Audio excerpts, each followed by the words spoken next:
Welcome back. It's day 15 on the 150 contest. Today we're going to show you some stuff on the 150 contest pumpkin. We're going to show you the 10K tomato. We're going to show you a little trip by Paul's Patch, the seeds that were planted on June 15th.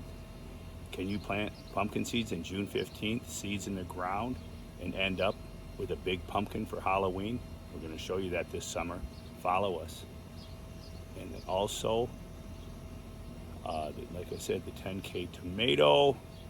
We got a few surprises for you, but just join us today. Today's video, and please leave your comments. And hey, our last video, Tucker Friend from Oklahoma was awarded some long gourd seeds.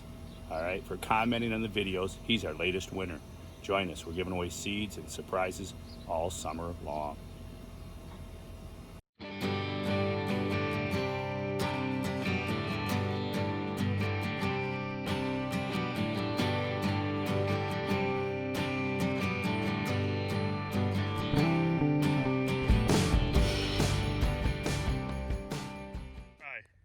What are you doing there? What you come and wake me up for? Oh, you sleep here all night? Yeah. Yeah? Kids with the fireworks, they got to protect them. Look at the yard, it's all paper. It's the 5th of July. Eris protecting the pumpkin. He's giving him some loving. You crazy. A little bit too much wacky tobacco in 1970 for you. All right, let's see the pumpkin. What's it got? What's it got going on? Oh, it's got a little, oh, look at that blossom, man. What'd you do when you ripped the blossom off? Just took it off, just like that. Just a birthmark? Yeah. It won't hurt nothing. No, she's going to be a rock. She's going to be an ugly boulder anyhow. Don't you grow no ugly pumpkin. This is a 1984 DMG update. Here's the garden at Eris. It's going to be a scorcher. Going to be 95, 96 Tuesday, Wednesday. The plant's shut down at 90 degrees. So the best thing you can do is shade netting. I got the tomato over there, the 10K tomato shade netted. But Eris probably don't have the to be hanging shade netting out here, so it is what it is.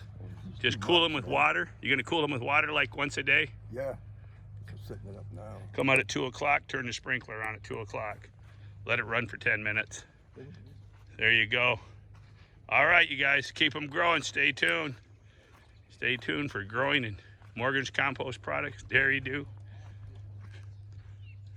What's that? Is that the 2145? Let's see what the 2145 looks like.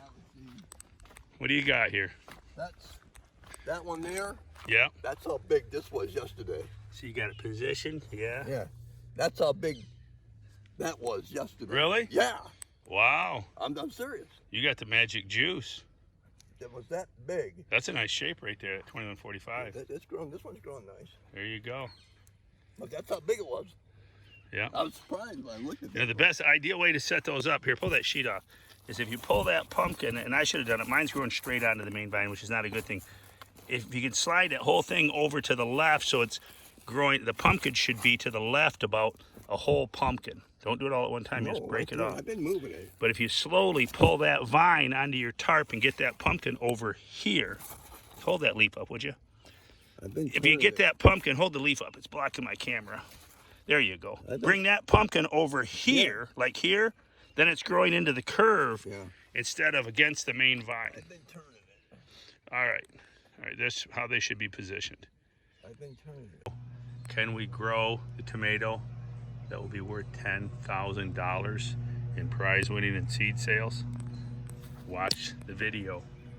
Stay with us this summer. Here's my first tomato pick.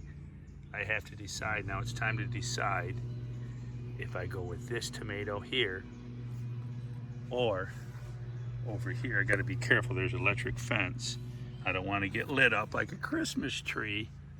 So here's the other tomato. All right, looking at the two. Now that one's coming off a bottom branch. This one's about midway up, a little higher up. I think I like this one here. I think I like that shape better. What I'm gonna do today, we're getting scorched in the 90s. Gonna be 95, 96 on Tuesday and Wednesday. Today's Sunday, July 5th. I hope you had a good 4th. I hope you didn't celebrate it with a 5th, because then the 6th and 7th, you're gonna have a headache. So anyways, I hope all is good with you. Everybody's safe and healthy. What I'm gonna do today, I'm gonna decide which tomato I'm gonna run with, and then I'm gonna trim the plant back. We're gonna trim back and start taking off like some of these suckers. This sucker up here, I don't want any more plant growth. Here's a sucker right here in the crotch of this. We'll take it out. I'm gonna go through here and cut back. I think I got enough plant to support one tomato. I think I like this one too because it's next to this chicken wire. I can make a nice hammock to support it. Over here, this one, I could still do that either way, but I just think I like the shape of this one better. At least maybe I get a 6-pounder out of it and maybe take Chris K's state record back from him. But I think that's a nice shape, if nothing else. It'd be fun just to grow it, even if we don't win.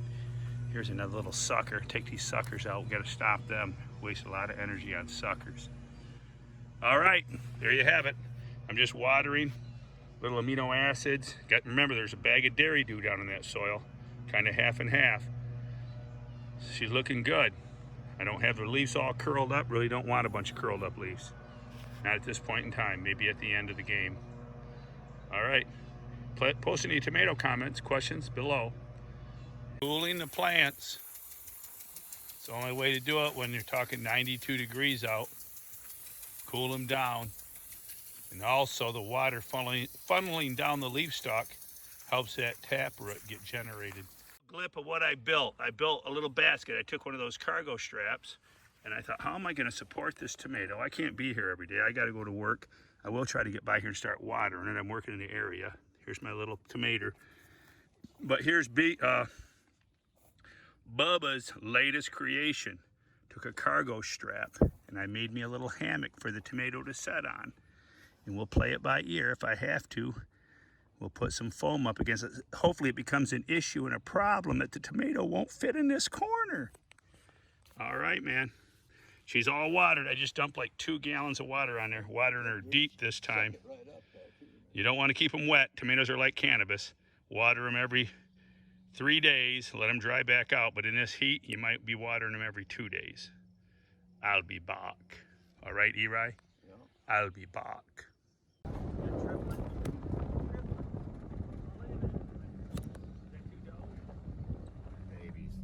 There they go. Oh, that's a yearling, and this year, oh yeah, she's got twins, and that's last year's. Still hanging out with them? Yeah, that's her 3 kids. It is like 95 degrees out. Brutal summer. Here's the seeds that were planted on June 15th. If you go back and look, I had them in the dog crate. Seeds went in the ground June 15th. It is July 7th, and this is what we have. This is your Halloween pumpkins. For you Halloween pumpkin growers, lots of time. Stick seeds in the ground June 15th. Stay tuned.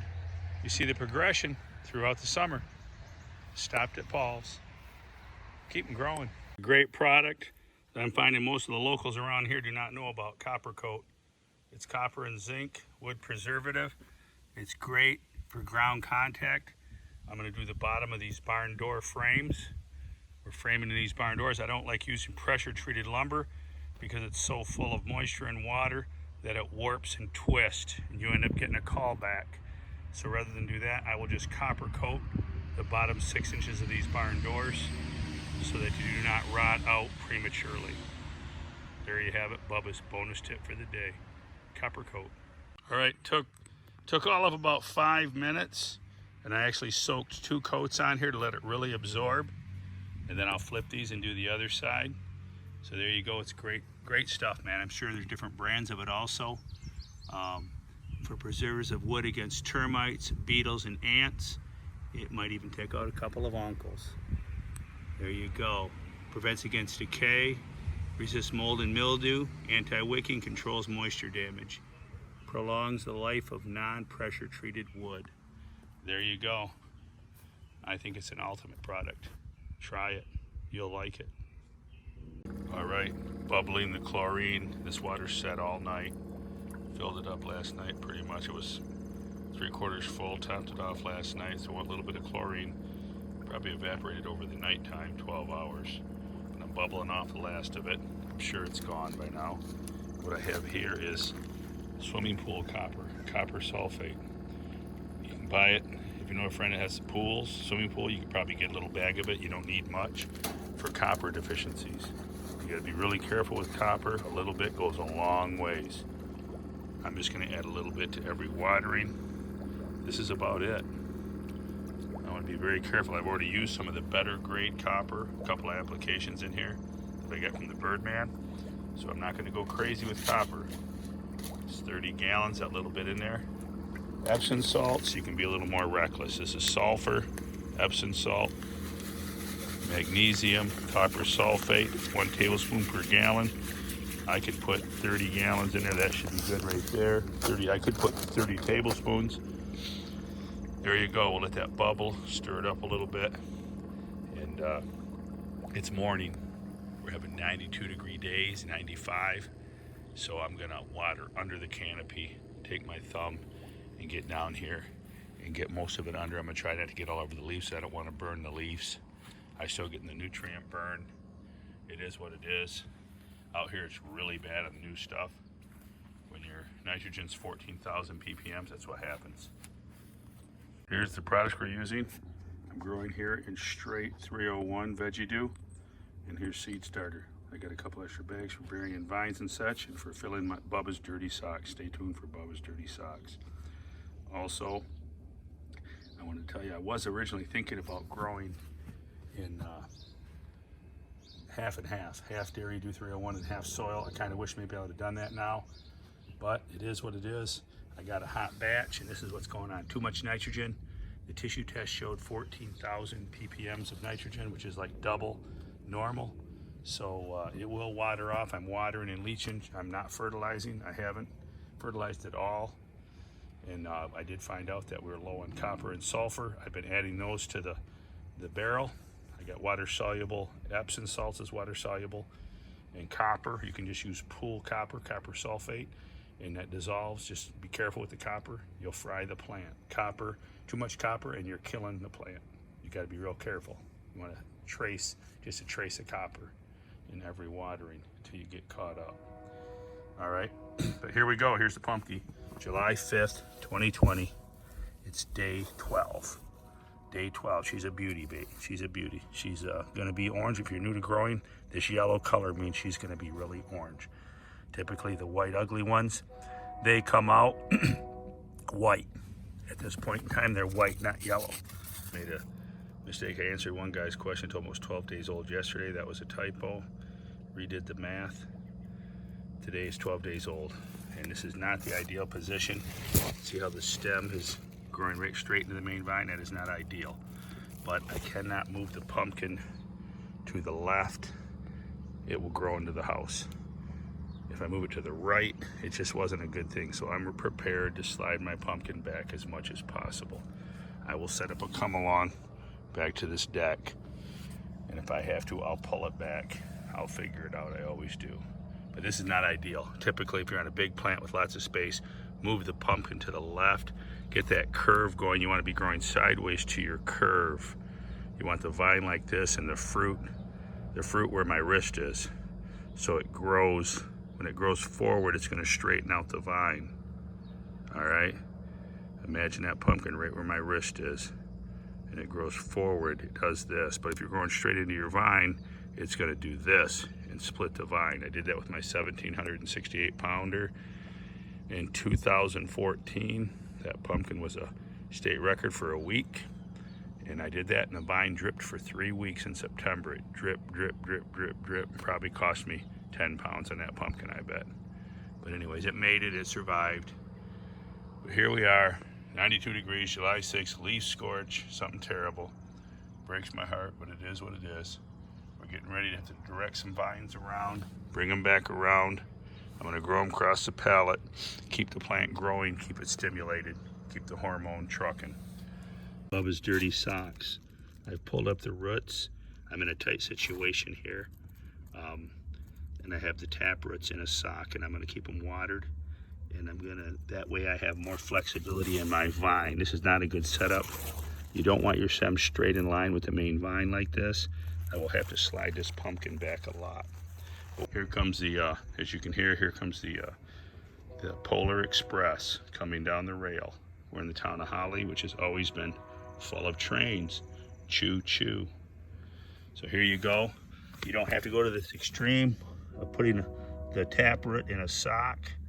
It's just something I like to do to keep the plumbing link I talked about. I'll link this back to the plumbing link videos. We discussed the plumbing link of how you get more water to the fruit by not cutting off your leaves. So this is one way. This is experimental. It's not proven. I did do this with the 2043 pumpkin, but that's not conclusive that it was a major factor in growing it.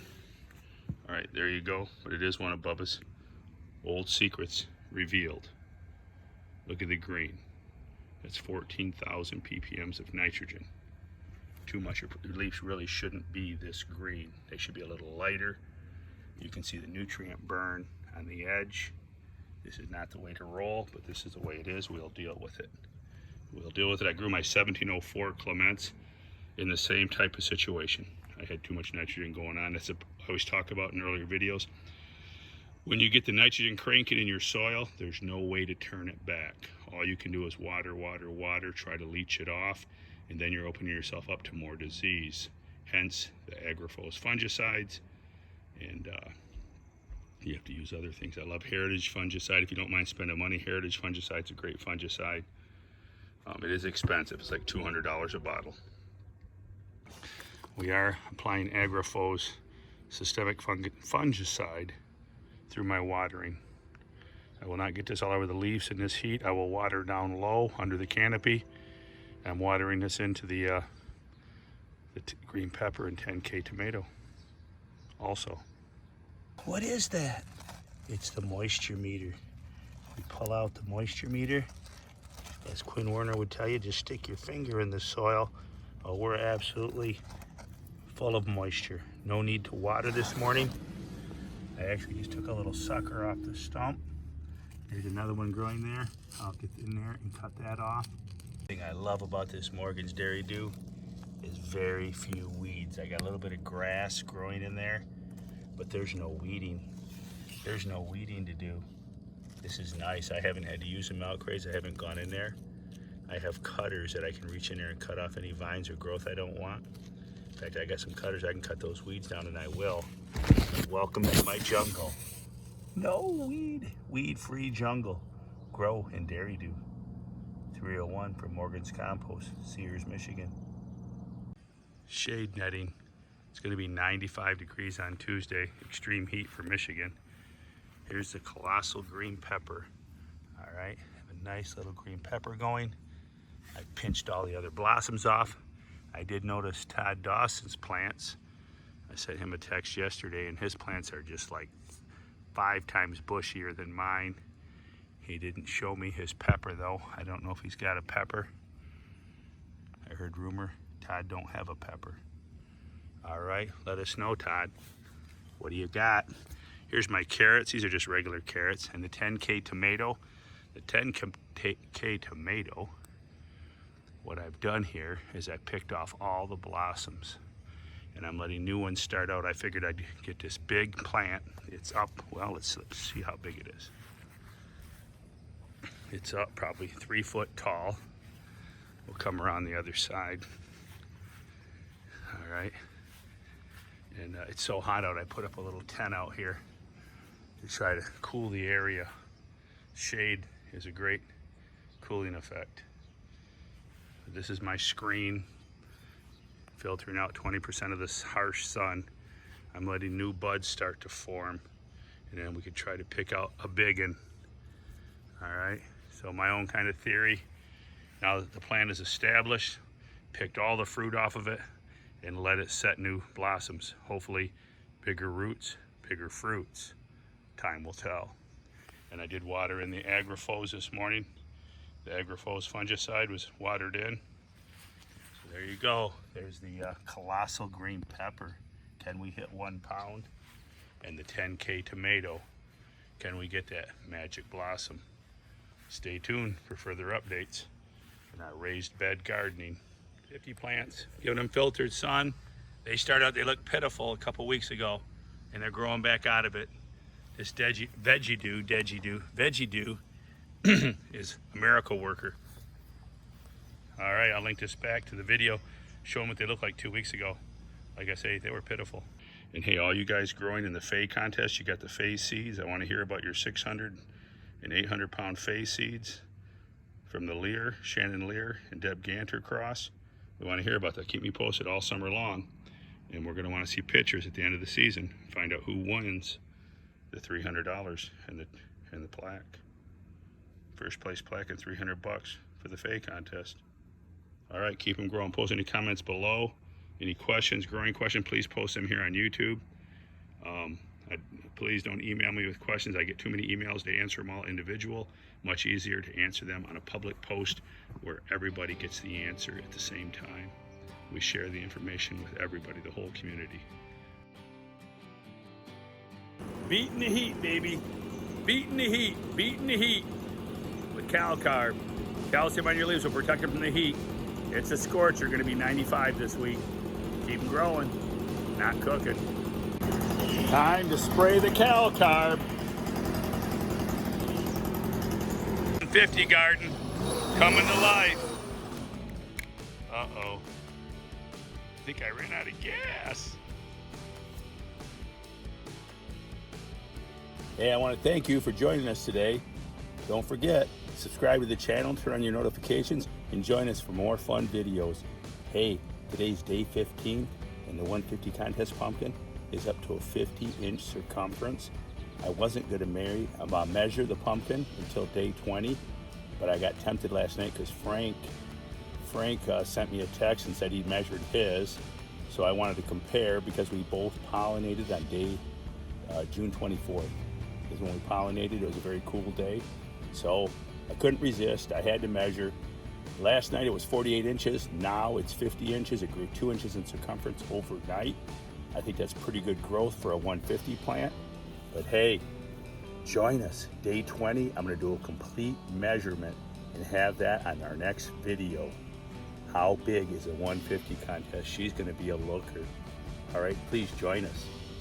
Keep it a secret, but go tell a friend. Bubba's growing monster orange pumpkins.